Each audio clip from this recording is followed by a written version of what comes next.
Good morning, low carb ladies. All right, happy to be on Go From Cravings to Control. So, yesterday I talked about the first step to make real impact in your weight loss and health goals. And today is really a part two.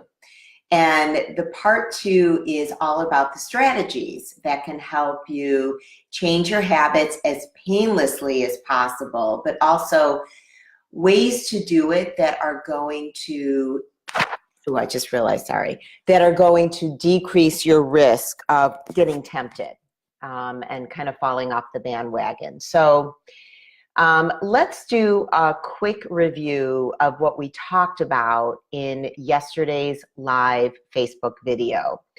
And it was all about the first step to making real impact on your health and weight loss goals. And it was all about gaining clarity on habits that no longer serve you.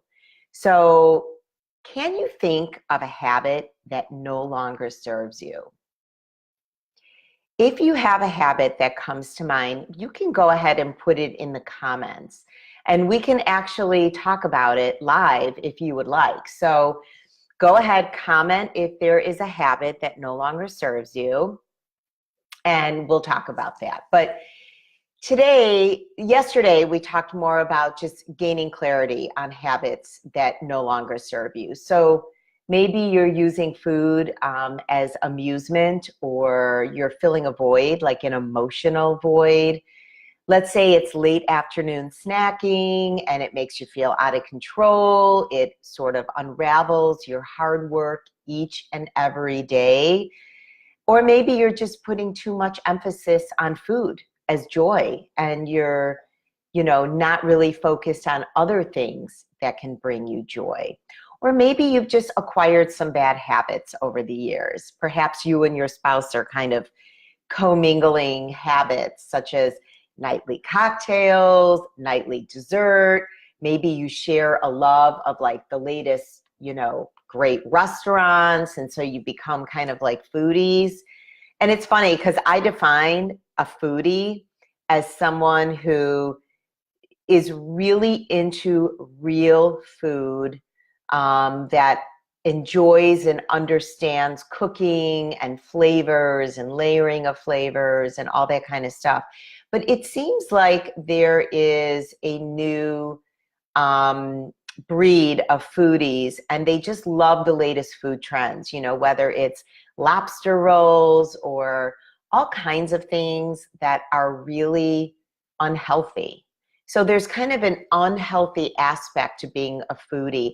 I consider myself a foodie because I like real food. I flavor up my food. But there is kind of this other trend going on. So maybe you and your husband, it's just part of your lifestyle to go to great restaurants and try all the food with no real regard about whether or not it's healthier. You're just kind of ordering shit food all the time. And now you find yourself 10 pounds heavier. So identifying habits that no longer serve you is really the first step in making real impact on your health and your weight loss goals. So here's a truth bomb, guys, okay? Changing habits can be really scary. Changing habits can also be a little bit uncomfortable. Truth bomb. It's not always a realization you want to make, but really you got to get real about the idea that changing habits can be a little scary. It can be a little uncomfortable. But honestly, getting this realization intact is going to make all the difference. And gaining clarity on the habits that really are no longer serving you is not as scary as it seems, because we can make adjustments so that it's the least painful, so that you have the lowest chance of going off plan. And that's really my goal for you. So here are some strategies to help you achieve traction, to lose weight, gain, traction on your health goals. And the first one is don't feel sorry for yourself or over dramatize, okay? You're not withdrawing from heroin. There are much bigger discomforts in life than changing a habit such as food or something that is going to help you reach a health goal. Now, there are some habits that might be more difficult than others, but really, honestly, it's all about your attitude. So you have to be able to accept that it might feel a little scary, or you might be a little uncomfortable, but honestly, you'll get over it, like snap out of it. It's okay. The second strategy is to change only one habit at a time. And I know that changing habits can feel really overwhelming. So that's why I suggest just focus on one thing at a time and set all your intentions on just that one habit. I would identify the habit that's going to make the most impact. So you know instinctively where you're falling apart each day. So let's just go with the example for this Facebook Live about late afternoon eating. I hear a lot about late afternoon eating. So we're going to take the time. We see that that's the habit. Now let's take the time to identify the reward and dig a little deeper, because this is really how we make it painless. The reward might seem pretty obvious. You might say to yourself, well, duh, I'm snacking on food, and clearly the reward is the good taste of the food. But I really want you to dig a little deeper, because if you can take apart that situation, kind of pick it apart more, and us women are great at analyzing, pick apart that situation a little bit more carefully to really understand what the reward actually is. And it may be food. But here are some questions that you can ask yourself in order to accomplish this. What's the cue that precipitates this whole behavior sequence? So for late afternoon eating, it might be that time of day. It might be actually a physical hunger pain. It might be boredom. It's late afternoon, or you might be having trouble with transition. So really think about the cue that begins the whole habit loop of, for example, late afternoon eating. What's going through your mind? Now, you really need to think about that. Do you have some sort of script or thought pattern that you're hearing every single day when you're engaging in this unwanted habit? Are you really actually physically hungry? Could this be a physical hunger? Maybe it's an emotional hunger. Maybe it's a combination of both. Maybe you're a little bored in the afternoon, and it's been 3 hours since lunch, and dinner is several hours away, and so you really feel the need just to eat. So really picking apart what's going on, understanding the reward, understanding the cue, and of course understanding the behavior, which in this case is eating in the late afternoon. This is all an attempt just to gain clarity on the situation and fully understanding what you're gaining, because this is important so that we can make the change as painless as possible. So if there is a situation that you want to change, type it in the comments. This is the safe place to do it, so we can talk about it now, or even talk about it on replay within the comments. So once you've analyzed that situation, our example, of course, is that late afternoon eating, and you've identified what the true reward is. Maybe it's a physical hunger, maybe it's an emotional hunger. What you need to do is plan for a more appropriate response.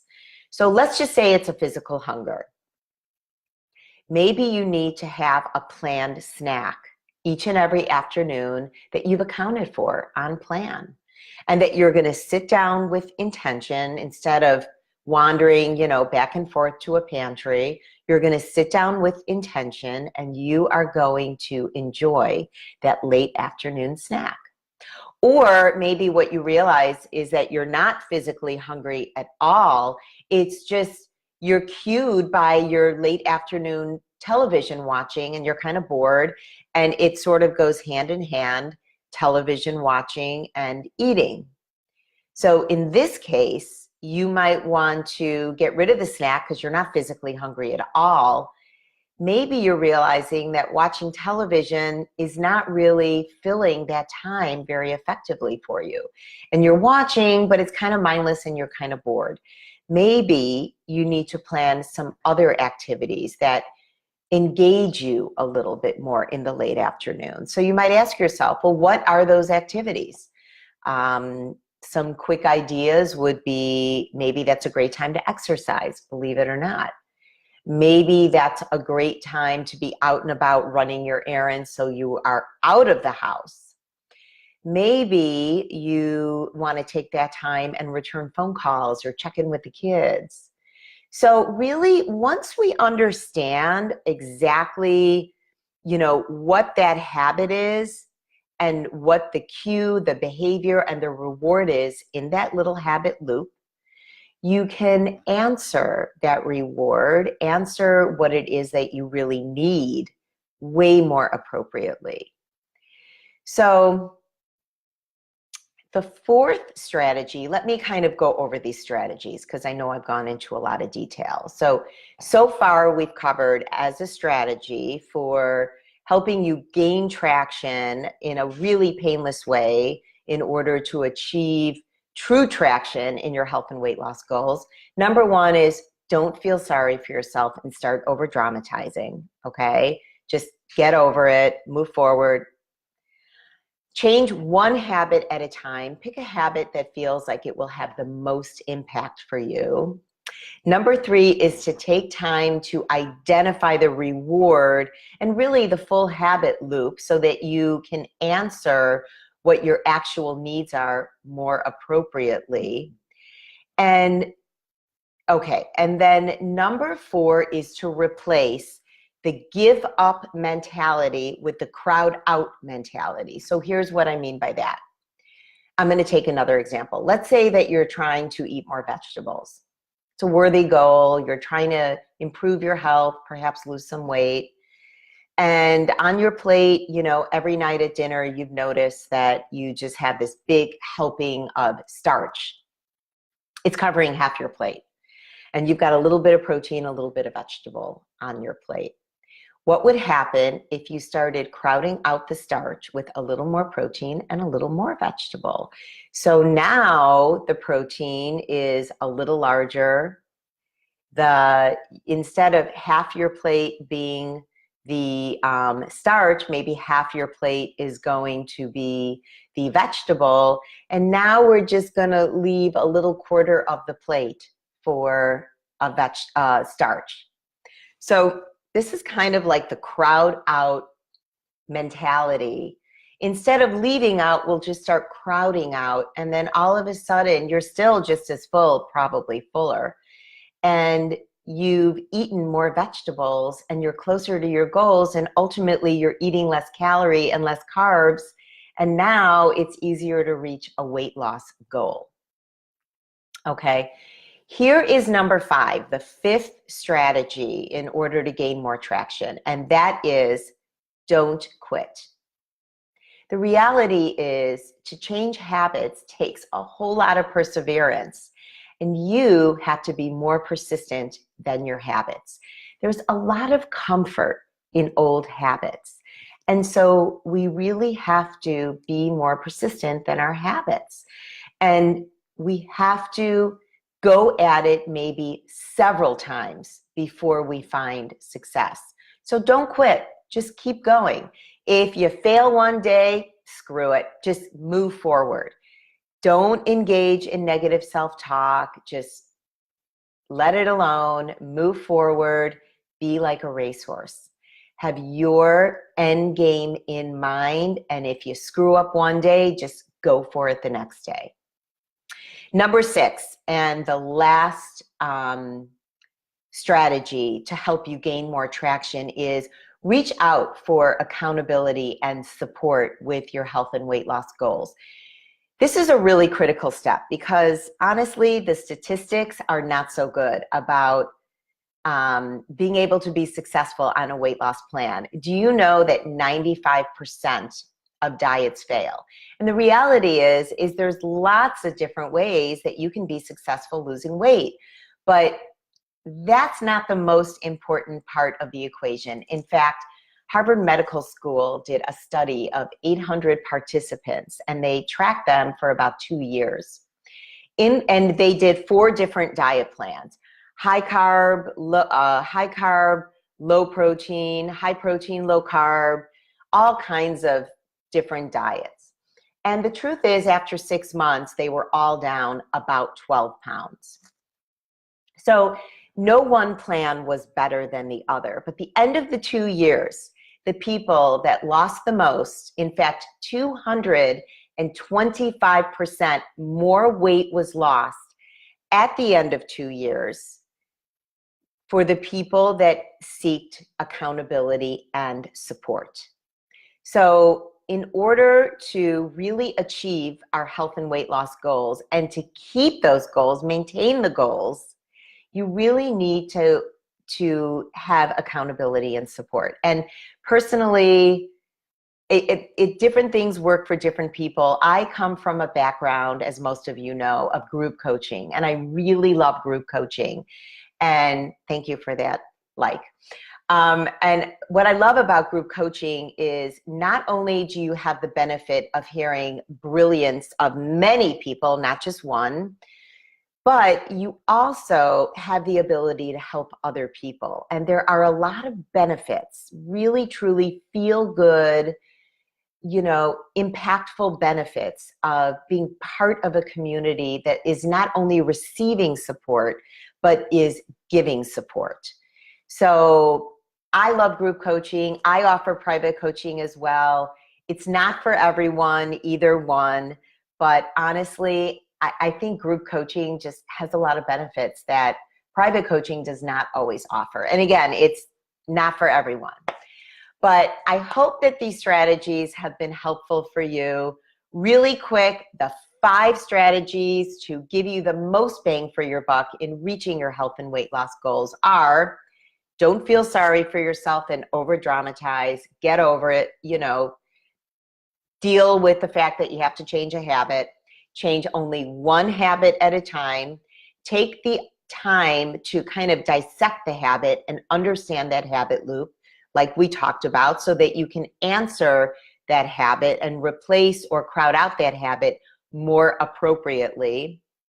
Replace a give up mentality with a crowd out mentality, so it's as painless as possible. Don't quit. It might take you many attempts, and that's all good. And the last is to reach out for accountability and support for the long run, because habits are hard to break and they will sneak back in if you're not really persistent. So I hope this was helpful for you. I believe in you. I know you can do this.